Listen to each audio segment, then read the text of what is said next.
We have arrived, ladies and gentlemen. Welcome to the final installment of Arsene Lupin versus Herlock Sholmes. This is where the big showdown occurs, where we come to the end of their challenge together, and I'm so excited to bring it to you. If you've been enjoying this book, please let me know. I'd love to hear from you. If you want to drop a review, that goes a long way to supporting the podcast. Don't forget, to go to anotherworldaudiobooks.com and you can get a free audiobook. I love giving away audiobooks, as you can tell by this podcast. So yeah, go to anotherworldaudiobooks.com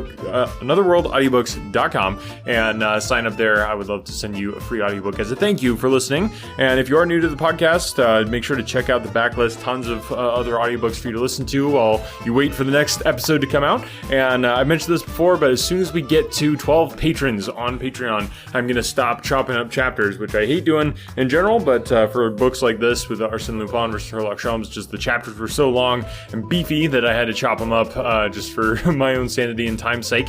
But once we get to that 12 patron mark, that'd be awesome, and I would love to stop chopping chapters. As well as on YouTube, if you want to support the show, go to Another World Audiobooks podcast on YouTube, and you can sign up, or you can become a subscriber there, which is a huge help to get the show into more people's ears. So let's get into it. Without further ado, I give you the final installment of Arsene Lupin versus Herlock Sholmes.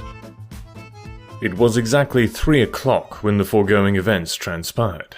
Precisely at 6 o'clock, as he had foretold, Herlock Sholmes, dressed in trousers that were too short and a coat that was too small, which he had borrowed from an innkeeper at Neuilly, wearing a cap and a flannel shirt, entered the boudoir in the Rue Murillo, after having sent word to Monsieur and Madame d'Ambleval that he desired an interview.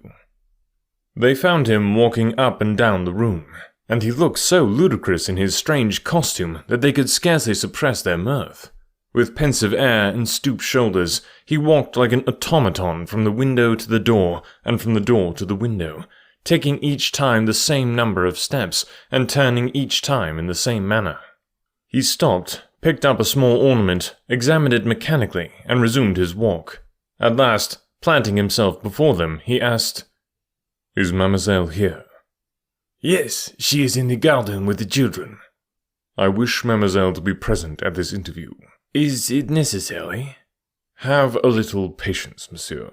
From the facts I am going to present to you, you will see the necessity of her presence here." "Very well. Suzanne, will you call her?" Madame d'Ambleval arose, went out, and returned almost immediately, accompanied by Alice Dumont. Mademoiselle, who was a trifle paler than usual, remained standing, leaning against the table, and without even asking why she had been called. Sholmes did not look at her, but, suddenly turning toward Monsieur d'Ambleval, he said in a tone which did not admit a reply, "After several days' investigation, monsieur, I must repeat what I told you when I first came here. The Jewish lamp was stolen by someone living in the house." "The name of the guilty party?" "I know it." "Your proof?" "I have sufficient to establish that fact." "But we require more than that. We desire the restoration of the stolen goods." "The Jewish lamp? It is in my possession." "The opal necklace, the snuff-box?" "The opal necklace, the snuff-box, and all the goods stolen on the second occasion are in my possession." Sholmes delighted in these dramatic dialogues, and it pleased him to announce his victories in that curt manner. The Baron and his wife were amazed, and looked at Sholmes with a silent curiosity which was the highest praise. He related to them very minutely what he had done during those 3 days. He told of his discovery of the alphabet book, wrote upon a sheet of paper the sentence formed by the missing letters, then related the journey of Bresson to the bank of the river and the suicide of the adventurer, and finally his struggle with Lupin, the shipwreck, and the disappearance of Lupin. When he had finished, the Baron said in a low voice, "Now you have told us everything except the name of the guilty party. Whom do you accuse?" "I accuse the person who cut the letters from the alphabet book, and communicated with Arsene Lupin by means of those letters." "How do you know that such correspondence was carried on with Arsene Lupin?" "My information comes from Lupin himself." He produced a piece of paper which was wet and crumpled. It was the page which Lupin had torn from his memorandum book, and upon which he had written the phrase. "And you will notice," said Sholmes with satisfaction, "that he was not obliged to give me that sheet of paper. and in that way disclose his identity. Simple childishness on his part, and yet it gave me exactly the information I desired. "What was it?" asked the Baron. "I don't understand." Sholmes took a pencil and made a fresh copy of the letters and figures. CDEHNOPRZEO 237. "Well?" said the Baron. "It is the formula you showed me yourself." "No. If you had turned and returned that formula in every way as I have done, you would have seen at first glance that this formula is not like the first one." "In what respect do they differ?" "This one has 2 more letters, an E and an O." "Really? I hadn't noticed that." "Join those 2 letters to the C and the H which remained after forming the word respondez, and you will agree with me that the only possible word is echo." "What does that mean?"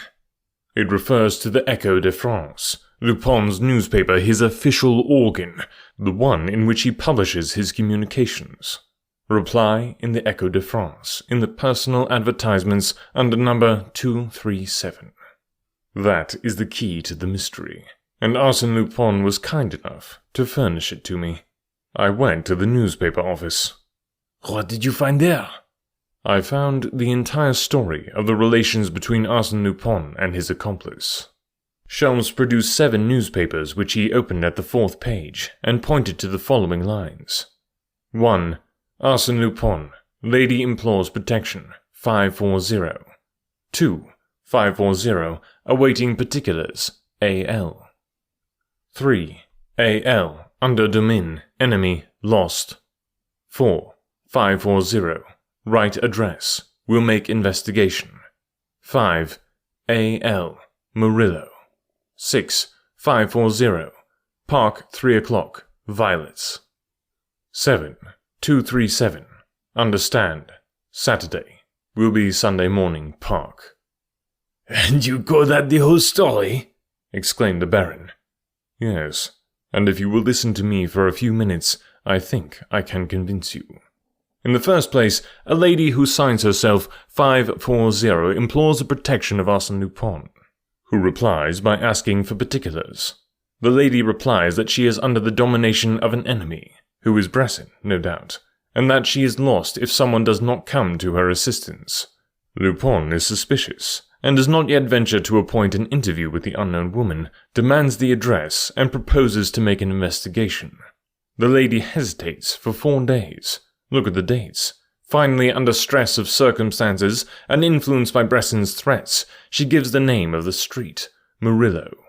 Next day, Arsene Lupin announces that he will be in the Parc Monceau at 3 o'clock, and asks his unknown correspondent to wear a bouquet of violets as a means of identification. Then there is a lapse of 8 days in the correspondence. Arsene Lupin and the lady do not require to correspond through the newspaper now, as they see each other or write directly. The scheme is arranged in this way. In order to satisfy Bresson's demands, the lady is to carry off the Jewish lamp. The date is not yet fixed. The lady, who as a matter of prudence, corresponds by means of letters cut out of a book, decides on Saturday and adds, reply Echo 237. Lupin replies that it is understood and that he will be in the park on Sunday morning. Sunday morning, the theft takes place. "Really, that is an excellent chain of circumstantial evidence, and every link is complete," said the Baron. "The theft has taken place," continued Sholmes. "The lady goes out on Sunday morning, tells Lupin what she has done, and carries the Jewish lamp to Bresson. Everything occurs then exactly as Lupin had foreseen. The officers of the law, deceived by an open window, 4 holes in the ground, and 2 scratches on the balcony railing, immediately advanced the theory that the theft was committed by a burglar. The lady is safe." "Yes, I confess the theory was a logical one," said the Baron. "But the second theft?" "The second theft was provoked by the first. The newspapers having related how the Jewish lamp had disappeared, someone conceived the idea of repeating the crime and carrying away what had been left. This time, it was not a simulated theft, but a real one, a genuine burglary, with ladders and other paraphernalia." "Lupin, of course." "No, Lupin does not act so stupidly. He doesn't fire at people for trifling reasons." "Then who was it?" "Bresson, no doubt. And unknown to the lady whom he had menaced. It was Bresson who entered here. It was Bresson that I pursued. It was Bresson who wounded poor Wilson." "Are you sure of it?" "Absolutely. One of Bresson's accomplices wrote to him yesterday, before his suicide, a letter which proves that negotiations were pending between this accomplice and Lupin for the restitution of all the articles stolen from your house. Lupin demanded everything. The first thing, that is, the Jewish lamp, as well as those of the second affair. Moreover, he was watching Bresson. When the latter returned from the river last night, one of Lupin's men followed him as well as we." "What was Bresson doing down at the river?" "Having been warned of the progress of my investigations." "Warned? By whom?" "By the same lady, who justly feared that the discovery of the Jewish lamp would lead to the discovery of her own adventure. Thereupon Bresson, having been warned, made into a package all the things that could compromise him and threw them into a place where he thought he could get them again when the danger was past. It was after his return, tracked by Ganimard and myself, having, no doubt, other sins on his conscience, that he lost his head and killed himself." "But what did the package contain?" "The Jewish lamp and your other ornaments." "Then they are not in your possession?" "Immediately after Lupin's disappearance, I profited by the bath he had forced upon me, went to the spot selected by Bresson, where I found the stolen articles wrapped in some soiled linen. There they are, on the table." Without a word, the Baron cut the cord, tore open the wet linen, picked out the lamp, turned a screw in the foot, then divided the bowl of the lamp, which opened into 2 equal parts, and there he found the golden chimera, set with rubies and emeralds. It was intact. There was, in that scene, so natural an appearance and which consisted of a simple exposition of facts, something which rendered it frightfully tragic. It was the formal, direct, irrefutable accusation that Sholmes launched in each of his words against Mademoiselle. And it was also the impressive silence of Alice Dumont.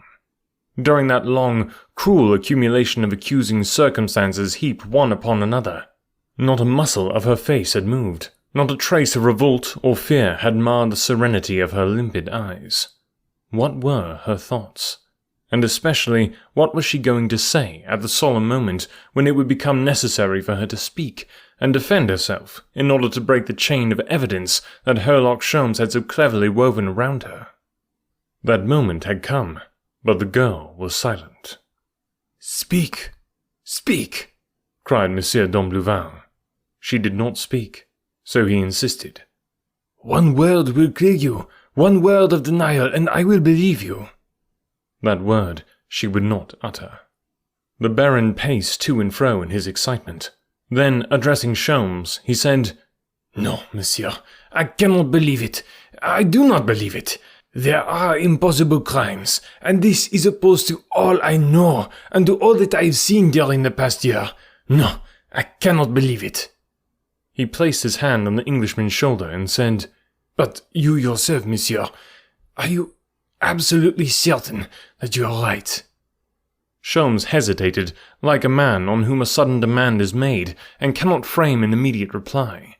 Then he smiled and said, "Only the person whom I accuse, by reason of her situation in your house, could know that the Jewish lamp contained that magnificent jewel." "I cannot believe it," repeated the Baron. "Ask her."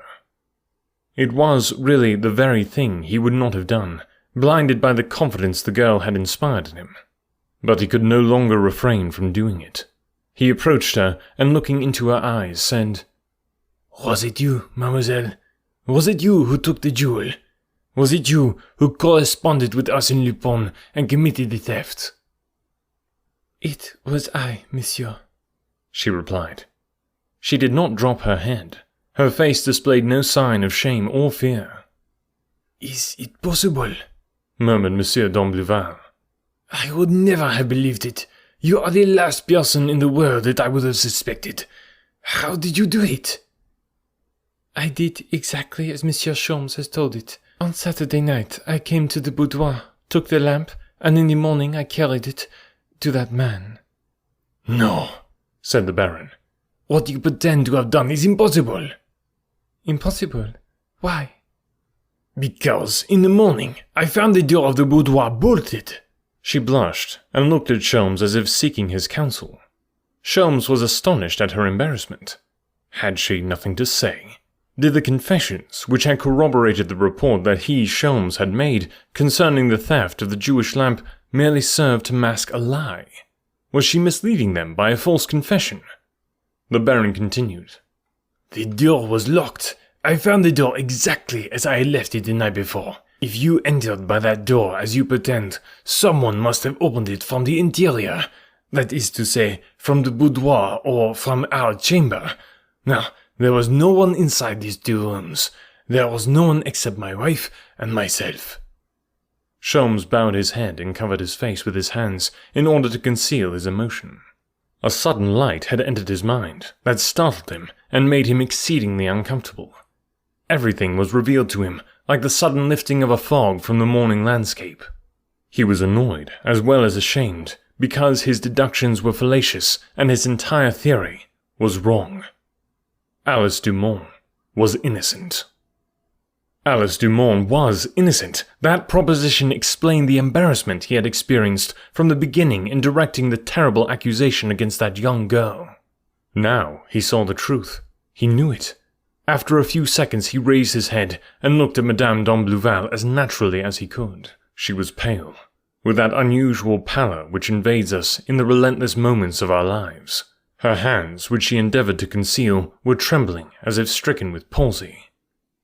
1 minute more, thought Sholmes, and she will betray herself. He placed himself between her and her husband in the desire to avert the awful danger which, through his fault, now threatened that man and woman. But, at sight of the Baron, he was shocked to the very centre of his soul. The same dreadful idea had entered the mind of Monsieur d'Ambleval. The same thought was at work in the brain of the husband. He understood also. He saw the truth. In desperation, Alice Dumont hurled herself against the implacable truth, saying, "You are right, monsieur. I made a mistake. I did not enter by this door. I came to the garden and the vestibule by aid of a ladder." It was a supreme effort of true devotion, but a useless effort. The words rang false. The voice did not carry conviction, and the poor girl no longer displayed those clear, fearless eyes and that natural air of innocence which had served her so well. Now she bowed her head, vanquished. The silence became painful. Madame d'Ambleval was waiting for her husband's next move, overwhelmed with anxiety and fear. The Baron appeared to be struggling against a dreadful suspicion, as if he would not submit to the overthrow of his happiness. Finally, he said to his wife, "Speak. Explain." "I have nothing to tell you," she replied in a very low voice and with features drawn by anguish. "So then, mademoiselle?" "Mademoiselle saved me, through devotion, through affection, and accused herself." "Saved you from what? From whom?" "From that man." "Bresson?" "Yes. It was I whom he held in fear by threats. I met him at one of my friends, and I was foolish enough to listen to him. Oh, there was nothing that you cannot pardon, but I wrote him 2 letters which you will see. I had to buy them back. You know how. Oh, have pity on me. I have suffered so much." You, Suzanne!" He raised his clenched fists, ready to strike her, ready to kill her. But he dropped his arms and murmured, "You, Suzanne, you, is it possible?" By short, detached sentences, she related the heart-rending story, her dreadful awakening to the infamy of the man, her remorse, her fear, and she also told of Alice's devotion, how the young girl divined the sorrow of her mistress, wormed a confession out of her, wrote to Lupin, and devised the scheme of the theft in order to save her from Bresson. "You, Suzanne, you," repeated Monsieur d'Ambleval, bowed with grief and shame. "How could you?" On the same evening, the steamer City of London, which plies between Calais and Dover, was gliding slowly over the smooth sea. The night was dark, the wind was fainter than a zephyr. The majority of the passengers had retired to their cabins, but a few more intrepid were promenading on the deck or sleeping in large rocking chairs wrapped in their travelling rugs. One could see here and there the light of a cigar, and one could hear, mingled with the soft murmur of the breeze, the faint sound of voices which were carefully subdued to harmonize with the deep silence of the night. One of the passengers, who had been pacing to and fro upon the deck, stopped before a woman who was lying on a bench, scrutinized her, and when she moved a little, he said, "I thought you were asleep, Mademoiselle Alice." "No, Monsieur Sholmes, I am not sleepy. I was thinking." "Of what, if I may be so bold as to inquire?" "I was thinking of Madame d'Ambleval. She must be very unhappy. Her life is ruined." "Oh, no," he replied quickly. "Her mistake was not a serious one. Monsieur d'Ambleval will forgive and forget it. Why, even before we left, his manner toward her had softened." "Perhaps, but he will remember it for a long time, and she will suffer a great deal." "You love her?" "Very much.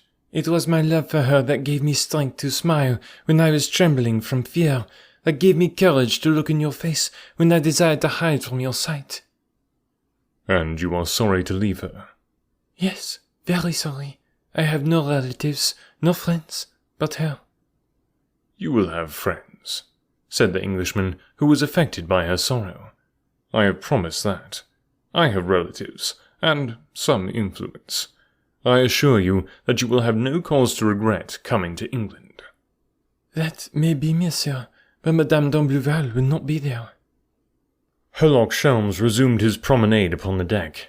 After a few minutes, he took a seat near his travelling companion, filled his pipe, and struck 4 matches in a vain effort to light it. Then, as he had no more matches, he arose and said to a gentleman who was sitting near him, "May I trouble you for a match?" The gentleman opened a box of matches and struck one. The flame lighted up his face. Sholmes recognized him. It was Arsene Lupin. If the Englishman had not given an almost imperceptible movement of surprise, Lupin would have supposed that his presence on board had been known to Sholmes. So well did he control his feelings, and so natural was the easy manner in which he extended his hand to his adversary. "How's the good health, Monsieur Lupin?" "Bravo!"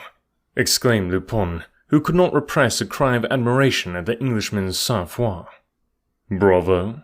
And why?" "Why?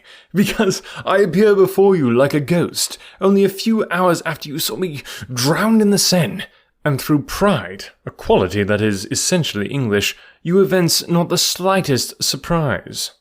You greet me as a matter of course. I repeat, bravo! Admirable!" "There is nothing remarkable about it. From the manner in which you fell from the boat, I knew very well that you fell voluntarily, and that the bullet had not touched you." "And you went away without knowing what had become of me?" "What had become of you? Why, I knew that. There were at least 500 people on the 2 banks of the river within the space of half a mile. If you escaped death, your capture was certain. And yet, here I am. Monsieur Lupin, there are 2 men in the world at whom I am never astonished. In the first place, myself, and then Arsene Lupin." The treaty of peace was concluded. If Sholmes had not been successful in his contest with Arsene Lupin, if Lupin remained the only enemy whose capture he must never hope to accomplish, if, in the course of their struggles, he had not always displayed a superiority, the Englishman had, nonetheless, by means of his extraordinary intuition and tenacity, succeeded in recovering the Jewish lamp as well as the blue diamond. This time, perhaps, the finish had not been so brilliant, especially from the standpoint of the public spectators, since Sholmes was obliged to maintain a discreet silence in regard to the circumstances in which the Jewish lamp had been recovered, and to announce that he did not know the name of the thief. But, as man to man, Arsene Lupin against Herlock Sholmes, detective against burglar, there was neither victor nor vanquished. Each of them had won corresponding victories. Therefore, they could now converse as courteous adversaries who had lain down their arms and held each other in high regard. At Sholmes's request, Arsene Lupin related the strange story of his escape. "If I may dignify it by calling it an escape," he said, "it was so simple. My friends were watching for me, as I had asked them to meet me there to recover the Jewish lamp. So, after remaining a good half-hour under the overturned boat, I took advantage of an occasion when Follifon and his men were searching for my dead body along the bank of the river to climb on top of the boat. Then my friends simply picked me up as they passed by in their motorboat, and we sailed away under the staring eyes of an astonished multitude, including Ganimard and Follifon." "Very good," exclaimed Sholmes. "Very neatly played. And now you have some business in England?" "Yes, some accounts to square up, but I forgot. What about Monsieur d'Ambleval?" "He knows everything." "All? My dear Sholmes, what did I tell you? The wrong is now irreparable. Would it not have been better to have allowed me to carry out the affair in my own way? In a day or two more I should have recovered the stolen goods from Bresson, restored them to Monsieur d'Ambleval, and the two honest citizens would have lived together in peace and happiness ever after. Instead of that," said Sholmes sneeringly, "I have mixed the cards and sown the seeds of discord in the bosom of a family that was under your protection." "Mon Dieu, of course I was protecting them. Must a person steal, cheat, and wrong all the time?" "Then you do good also?" "When I have the time. Besides, I find it amusing. Now, for instance, in our last adventure, I found it extremely diverting that I should be the good genius, seeking to help and save unfortunate mortals, while you were the evil genius who dispensed only despair and tears." Tears, protested Sholmes. "Certainly. The d'Ambleval household is demolished, and Alice Dumont weeps." She could not remain any longer. Ganimard would have discovered her some day, and through her reach Madame d'Ambleval. "Quite right, monsieur, but whose fault is it?" Two men passed by. Sholmes said to Lupin in a friendly tone, "Do you know those gentlemen?" "I thought I recognized one of them as the captain of the steamer." "And the other?" "I don't know." "It is Austen Gillette, who occupies in London a position similar to that of Monsieur Dudouis in Paris." "Ah, how fortunate!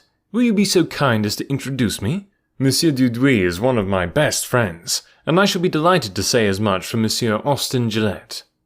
The two men passed again. "And if I should take you at your word, Monsieur Lupin," said Sholmes, rising and seizing Lupin's wrist with a hand of iron. "Why do you grasp me so tightly, monsieur? I am quite willing to follow you." In fact, he allowed himself to be dragged along without the least resistance. The two gentlemen were disappearing from sight. Sholmes quickened his pace. His fingernails even sank into Lupin's flesh. "Come, come!" he exclaimed with a sort of feverish haste, in harmony with his action. "Come, quicker than that!" But he stopped suddenly. Alice Dumont was following them. "What are you doing, mademoiselle? You need not come. You must not come." It was Lupin who replied. "You will notice, monsieur, that she is not coming of her own free will. I am holding her wrist in the same tight grasp that you have on mine." "Why?" "Because I wish to present her also. Her part in the affair of the Jewish lamp is much more important than mine. Accomplice of Arsene Lupin, accomplice of Bresson, she has a right to tell her adventure with the Baroness d'Ambleval, which will deeply interest Monsieur Gillette as an officer of the law. And by introducing her also, you will have carried your gracious intervention to the very limit, my dear Sholmes." The Englishman released his hold on his prisoner's wrist. Lupin liberated Mademoiselle. They stood looking at each other for a few seconds, silently and motionless. Then Sholmes returned to the bench and sat down, followed by Lupin and the girl. After a long silence, Lupin said, "You see, monsieur, whatever we may do, we will never be on the same side. You are on one side of the fence, I am on the other. We can exchange greetings, shake hands, converse a moment, but the fence is always there. You will remain Herlock Sholmes, detective, and I, Arsene Lupin, gentleman burglar. And Herlock Sholmes will ever obey, more or less spontaneously, with more or less propriety, his instinct as a detective, which is to pursue the burglar and run him down if possible. And Arsene Lupin, in obedience to his burglarious instinct, will always be occupied in avoiding the reach of the detective, and making sport of the detective, if he can do it. And this time, he can do it. He burst into a loud laugh, cunning, cruel, and odious. Then, suddenly becoming serious, he addressed Alice Dumont. "You may be sure, mademoiselle, even when reduced to the last extremity, I shall not betray you. Arsène Lupin never betrays anyone, especially those whom he loves and admires. And may I be permitted to say, I love and admire the brave, dear woman you have proved yourself to be." He took from his pocket a visiting card, tore it in two, gave one half of it to the girl, as he said in a voice shaken with emotion, "If Monsieur Sholmes's plans for you do not succeed, mademoiselle, go to Lady Strongborough. You can easily find her address, and give her that half of the card, and at the same time say to her, 'Faithful friend.' Lady Strongborough will show you the true devotion of a sister." "Thank you," said the girl. "I shall see her tomorrow." "And now, Monsieur Sholmes," exclaimed Lupin, with the satisfied air of a gentleman who had fulfilled his duty, "I will say good night. We will not land for an hour yet, so I will get that much rest." He lay down on the bench, with his hands beneath his head. In a short time, the high cliffs of the English coast loomed up in the increasing light of a newborn day. The passengers emerged from the cabins and crowded the deck, eagerly gazing on the approaching shore. Austin Gillette passed by, accompanied by two men whom Sholmes recognized as sleuths from Scotland Yard. Lupin was asleep on his bench. The end. Further startling, wonderful, and thrilling adventures of Arsène Lupin will be found in the book entitled Arsène Lupin, Gentleman Burglar. Ah man, that was a good one. I really enjoyed that book. I hope you did too. I would love to hear your thoughts on it and your thoughts on next book. What should we do next? Get in touch with me. We will be bringing you a brand new episode of a brand new book here next week. I can't believe it. Another book in the bag. This is so exciting. Pushing into 400 episodes here pretty soon on the podcast. And I could not do it, would not be here without you guys listening and sharing the show with people that you know who might enjoy a free audiobook. Thank you so much for that. And hopefully you guys have a wonderful week. And we will catch you next week with a brand new book. Looking forward to it.